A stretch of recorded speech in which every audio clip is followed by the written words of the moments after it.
Undeclared wars are commonplace. Tragically, our government engages in preemptive war, otherwise known as aggression, with no complaints from the American people. Sadly, we have become accustomed to living with the illegitimate use of force by government. To develop a truly free society, the issue of initiating force must be understood and rejected. What if sometimes, to love your country, you had to alter or abolish the government? What if Jefferson was right? What if that government is best which governs least? What if it is dangerous to be right when the government is wrong? What if it is better to perish fighting for freedom than to live as a slave? What if freedom's greatest hour of danger is now?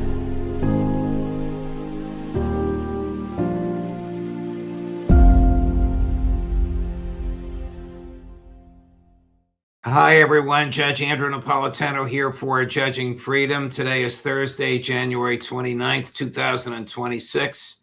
From Paris, our dear friend and wonderful colleague, Pepe Escobar, joins us. Pepe, always a pleasure. Thank you very much for your time. I know it's late at night where you are, but this is much appreciated.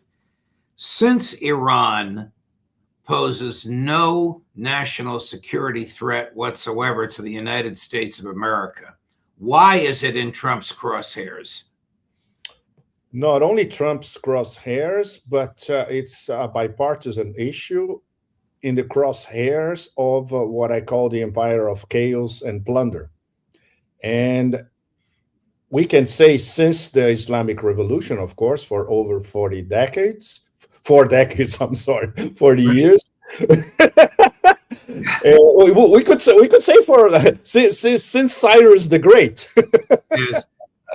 Well, and but especially since the neocons redacted their project for the new American century in the late 1990s, especially in the first and second terms of W, of course, when the refrain was bomb, bomb, bomb, bomb Iran.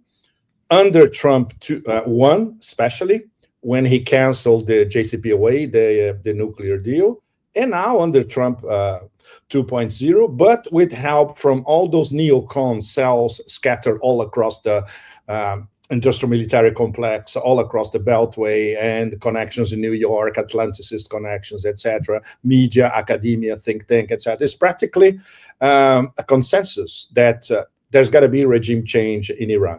And this is where we are now. This has nothing to do with the Iranian nuclear program. Now we are in the middle of a very complex regime change operation. How can he possibly explain and justify this to the American public? He can't, Judge. Nobody can. Especially because you hit it right in your first sentence. Iran poses absolutely no threat to U.S. security and interests. But Iran is sovereign. Iran is a very old, from the Persian Empire, civilization state. Iran is a member of the Global South and the drive to form a new system of international relations, which is multipolar and multinodal, different nodes interconnecting. Iran is a member of BRICS and the Shanghai Cooperation Organization. Iran has strategic partnerships with both Russia and China, and an excellent relationship with India. And Iran is part of the connectivity corridors of the 21st century, the most important ones. Some of them go through Iran. Two of them, the most important ones, go through Iran. The International North-South Corridor, which is Russia, Iran, and India, and the Belt and Road, the Chinese Belt and Road Initiative, the New Silk Roads, as we call them for 13 years already, which crosses Iran on the way to Turkey and then to Europe. So Iran, go ahead, please. Yes. Will Trump attack Iran without Israel? Or stated differently, I mean, Netanyahu's a monster, but he's not stupid. Does he not understand the catastrophic effect on Israel if Trump attacks Iran? Well, but this is Israel's war, Judge. That's the problem. Even if Israel takes a back seat in this, let's say, replay or remix of the 12-day war, where they were, they got their asses kicked by Iran, and Iran using 20% of their military potential only. And now, what we're hearing from even the Minister of Foreign Relations in Tehran is that we're going all out. We're going to use everything that we didn't use in the 12-day war. If there is the shadow of a doubt that a tomahawk is going to hit Iranian territory, the response starts immediately. So this is a completely different Iran that we were used to for the past few decades, which was basically reactive and passive. Not anymore. Now, we know that Trump will articulate demands on Iran, and we know that they're impossible to comply with. He's going to demand that Iran get rid of all nuclear enrichment, even for civilian, hospital, medical uses. He's going to say that Iran must get rid of its best category of offensive missiles, the ones that can reach Tel Aviv. Mm-hmm. Why would Iran even consider these things? They won't. And that's how it was interpreted in Tehran, Judge. It was interpreted as capitulation or war. And the Iranian response, very measured. Don't forget, the Iranians are excellent diplomats. They are cool, calculating. They take their time. They analyze all scenarios. But it didn't take much time to reach out a conclusion. Okay, this is an ultimatum. It's capital. These three items that you just described, absolutely out of the question that they would even discuss these items, not to mention follow the diktat. So it's capitulation or war. So if we have a war inflicted on us by the US-Israeli combo, we're going all out. So this is an existential moment for the government in Tehran, and they are fully aware of it, from the leader to the IRGC, which, by the way, today was upgraded or downgraded, depends on how you see it, by the European Union as a terrorist organization.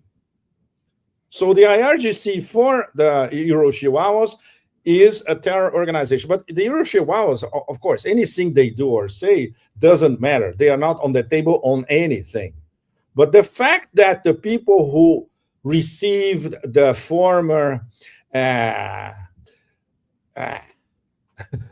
shopper, let's put it this way, now installed as president of Syria, just like he was received by Trump. And by the way, how he was received by Putin in Moscow yesterday. Totally normalized. So Al-Qaeda and ISIS are totally normalized. And now the denormalized are the IRGC. Can the United States, we're showing pictures of the U.S. Navy. Sure. Can Iran deal militarily with the United States Navy? In terms of harassment, they have endless possibilities, endless, including this. I'm sure very few people in the US know about it. It's a ghost boat of the Zulfagar class. What is a ghost boat? It's a ghost boat. It navigates at around 40 knots, and then it goes underground to evade raiders, and then resurfaces again, equipped with torpedoes and with a crew of 8, more or less. They can wreak havoc against mid-size vessels all over the Persian Gulf, the Sea of Oman, everywhere. By the way, the Americans are not in the Persian Gulf, and they are not in the Sea of Oman. They are in the Arabian Sea. They are very, very far away still, and they cannot dare to go to the Persian Gulf because they will be sitting ducks for everything, you name it. Drones, swarms of drones, submarines, missiles positioned in islands in the Gulf. For instance, when you take over from Bandar Abbas Airport, you fly over the huge island of Hormuz, and there are other small islands in the Strait of Hormuz as well. So all these islands are militarized. And obviously they will be pointing their endless guns to anything that will be floating over there. So if we have people in the Pentagon with an IQ over 50, they should have done their homework by now. We're not sure if they did. Can Tel Aviv withstand a serious and prolonged attack from Iran? No, they can't. Especially these new generation hypersonic missiles, the ones that were not used in the 12-day war. By the way, it is very important. The ones that some of us did not see when we were in Iran the last time, which was in May last year. These are the last generation hypersonics that they launched, if I'm not mistaken, only 2 or 3 against Tel Aviv the last time. And this time they can launch hundreds. So the possible scenario of a sustained American attack, if it happens, it's unsustainable to start with, because the damage in Israel, not to mention all the American bases across the Gulf, will be unimaginable so far. I'm going to switch topics over to Russia and Ukraine. Are the talks in Abu Dhabi another Anchorage? No, they're not, Judge. It's a kabuki. It's still a kabuki. And we had not, I would not say too blunt, but on a bluntless level from 0 to 10, this was probably between 6 and 7, coming from Lavrov and from Ryabkov, Deputy Foreign Minister. They are saying that the spirit of Anchorage at the moment is going nowhere. And I'm quoting Ryabkov here. He actually said nowhere. So these are the really, really important discussions, because the Russians had the notion that they had reached a serious framework in Anchorage after 5 hours of talks for not only the let's say, the lineaments of a possible ceasefire and resolution of Ukraine, and also resetting of U.S.-Russia relations. Nothing like that is happening at the moment. We have this, I would say, it's becoming a Netflix series again. Dmitriev, Witkoff, and Jared Kushner talking about the same things over and over again. And now in Abu Dhabi. Have the Russians demanded of the Americans that they release President Nicolas Maduro? Well, obviously, the Trump administration is not listening, Judge. This is very important. Not only they are not listening to what the Russians and the Chinese are saying exactly the same thing at the UN. No response. And if I'm not mistaken, a little over a week now, Putin actually said that any adventurism by the US against Iran in the Persian Gulf would completely destabilize the Middle East. I prefer to use the West Asia terminology, is the correct one. So obviously the Trump administration is not listening to Russia and China. Why? Number one reason is that if there is an attack against Iran, this will be an attack against Russia and China as well. It will be an attack against 3 top BRICS. And in the case of India, which is part of the transportation corridor, against 4 BRICS. So the United States will be attacking directly and indirectly 4 of the top BRICS nations, which is something that we've been discussing for a year now. The number one war of Trump 2.0 is against BRICS. And he said it himself, even though he doesn't even know what BRICS mean. Because in his mind, BRICS is this nefarious, evil organization who wants to ditch the US dollar. He still has not understand what BRICS are doing, which is working on different alternative payment systems, which don't have to rely on the dollar. What is BRICS Pay? Exactly. BRICS Pay is one of them. For instance, they even have an app. BRICS Pay, they came to an agreement about BRICS Pay at the summit in Kazan, the BRICS summit in Kazan in October 2024. We were there. we saw that happening. We were talking to the people at the BRICS Business Council who actually established the framework, and they said, look, let's try some of these mechanisms, including this one, BRICS Pay. You can have an app. It links to your credit card. So you can use this app to pay for anything you want anywhere, if you are a BRICS member, of course. But there are serious problems because BRICS Pay itself, the mechanism, they say, look, we are not against the dollar. We are offering an alternative parallel system to Visa, MasterCard, SWIFT, and the US dollar. But from the point of view of some of the top BRICS, and especially the BRICS under sanctions, which is the case of Russia and Iran, this is a mechanism to, of course, slowly but surely bypass the US dollar. So this means that Iranian credit cards and Russian credit cards should be allowed to be included in the BRICS Pay mechanism. And so far, that's not the case. So they still have a long way to go. But the most important element, and this is something that I put in one of my columns, is that the Reserve Bank of India totally likes the idea of BRICS Pay because they want to present this as a BRICS mechanism in the summit in India later this year. India is the host of BRICS this year. So the Indians are getting excellent advice from the Russians about that, because this system was perfected in Russia, first of all, but the Indians are in. And obviously, they have to be very careful not to market BRICS Pay as an anti-dollar mechanism. And in fact, it will not be. It's voluntary. If you want to have an account and you want to use your own currency, let's say Brazilian reals, for instance, it's perfect. The Western press is filled with rumors. I think it's probably nonsense today that the Russians are surprising everybody at Abu Dhabi by their flexibility on Ukraine ceding territory. Can Putin possibly back down from this demand and expect to stay as the president of Russia after all they've been through?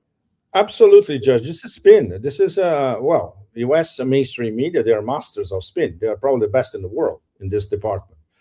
It's absolutely politically impossible for Putin to back down from everything that he has been stating for at least a year and a half in detail in terms of the territories that are part of the Russian Federation, not to mention Crimea, the 4 territories, not to mention Crimea, no Ukraine in NATO, Ukraine in the EU. It's not a big deal.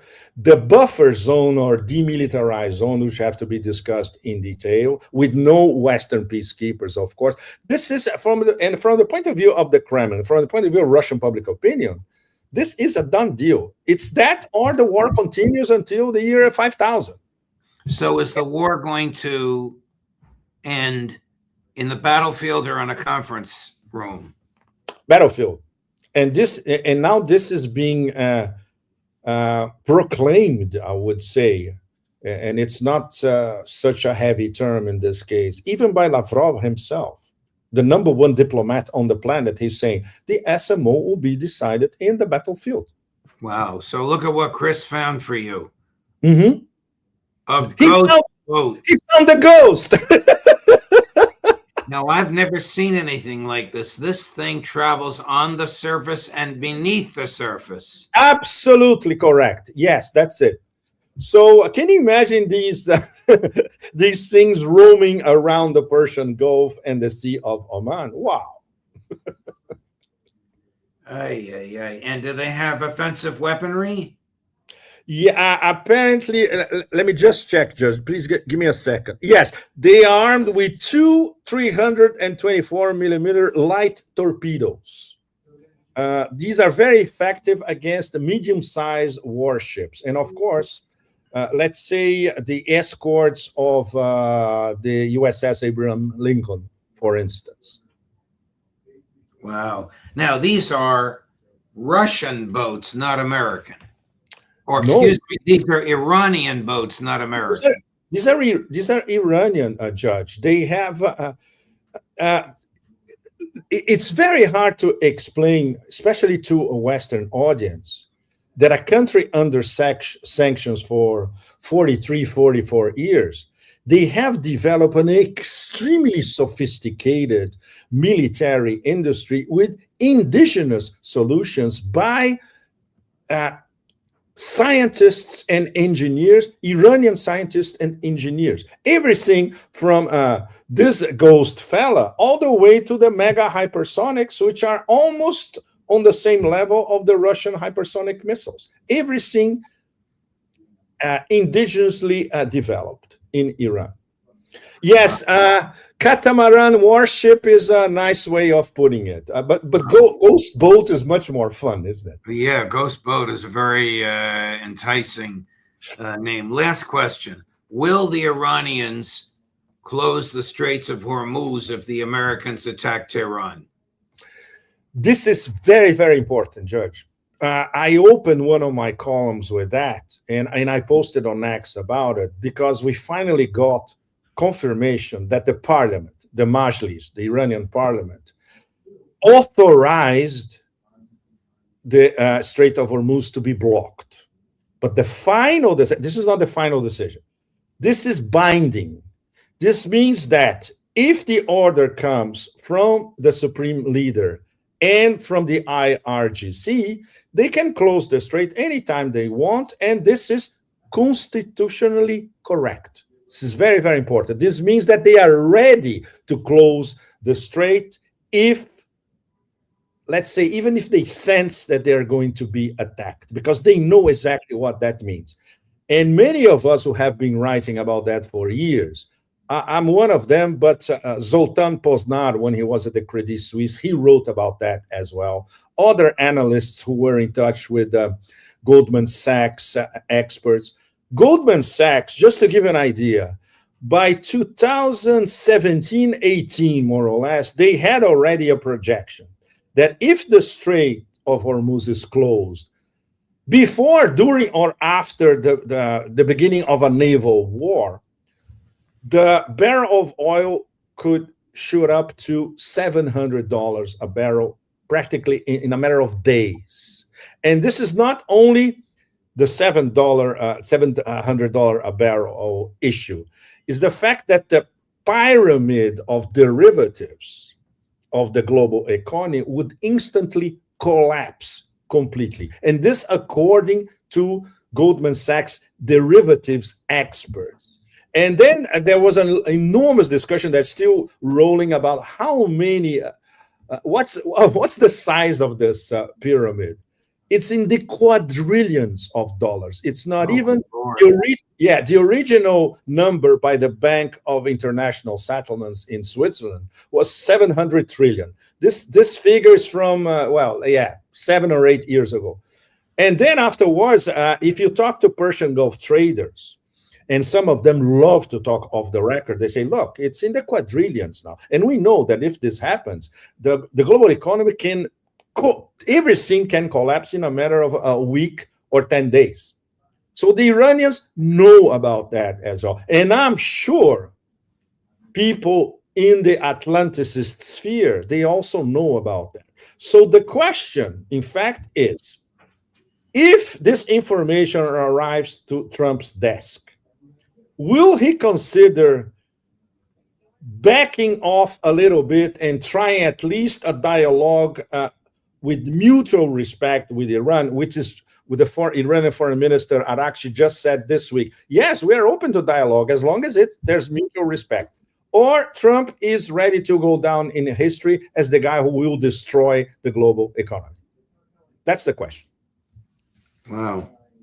Fascinating stuff. Fascinating stuff. I don't know if Trump will even take into account the ramifications of an attack. He's so beholden to his Zionist overlords. Exactly, and that's the. So we are all hostages of this decision, Judge, all over the world, the global North and the global South. by an individual that has a lot of skeletons in his closet. Yes. Where are you off to next, Pepe? China tomorrow. So Okay. we're going to talk from China next week. I hope we can organize a conversation. You got it. You got to travel well, travel safely, my friend. We'll look forward to seeing you from China. All the best. Thank you so much, Josh. Thanks, everybody. Thank you. Well, the end of a long and fruitful day. Tomorrow, Friday, at the end of the day and the end of the week for you, our Intelligence Community Roundtable with Larry Johnson and Ray McGovern. I look forward to it. I hope you do as well. Thank you for watching. Josh Napolitano for Judging Freedom.